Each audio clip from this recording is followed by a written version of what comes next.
नमस्कार, star news plus channel में आपका स्वागत है। आपके साथ हूं मंजुम निगार। खबर मध्य प्रदेश के मंदसौर से। बटुकों की पाठशाला में तोता रोज आता है वेद और शास्त्रों का ज्ञान लेने।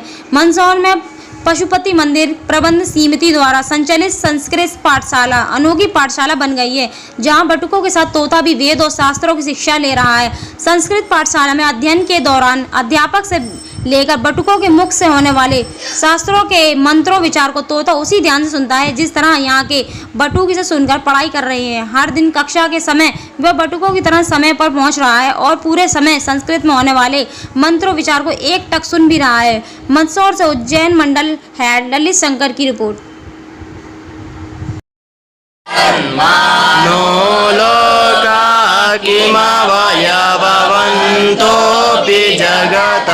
मदिष्टातारंगिं भवविधिनाद्रेत्य भवति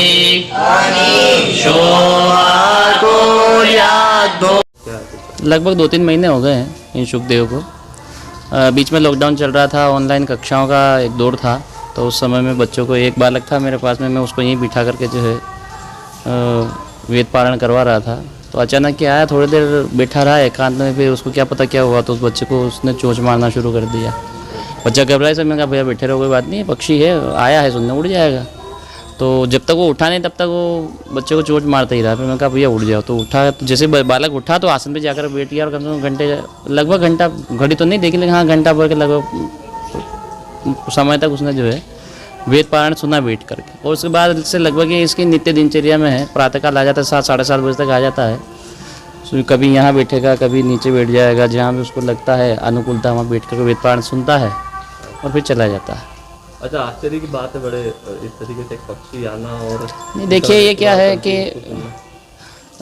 वेद हमारे समस्त ज्ञान के भंडार है और साक्षात यस्य निश्वसिता वेदा, भगवान के श्वास से वेदों की उत्पत्ति हुई है। और वेद प्रकृति का मूल है। वेदोच्चार में विधिपूर्वक जब वेद मंत्रोच्चार का अधिकारी जिसको बोलते हैं अधिकृत छात्र जो हैं, जब वेद का अध्ययन अध्यापन स्वाध्याय करते हैं, उस समय में जो तरंगे उत्पन्न, जिसको बोलते हैं वाइब्रेशन जो उत्पन्न होता है, वो भी सृष्टि का और प्रकृति का शोधन करता है। उससे इन पक्षियों को कहीं ना कहीं आत्मसंतोष मिलता है, जीवों को संतोष मिलता है, लोग जीव उसकी तरफ अनायास आकर्षित होते हैं। और दूसरा है, कई जीवात्माएं भी ऐसी होती है जो वेद श्रवण करना चाहती है। शास्त्र में कई बार उल्लेख आता है, भागवत में, वृंदावन इत्यादि में, कि ऋषि मुनि जो है वृक्ष बन करके भी वहाँ वृंदावन में वास करके अपना भोजन करते हैं। शायद कोई देवात्मा होगी, वेद पाठ सुनने की इच्छा होगी, और हमारा वेद पाठ अच्छा लगा इसलिए आकर के सुन रहे हैं। इसमें कोई हम तो अतिशयोक्ति नहीं मानते और हमारा कोई विशेष इसमें कोई परिश्रम भी नहीं है। ये तो इन्हीं की कुछ देवीय चेष्टा है।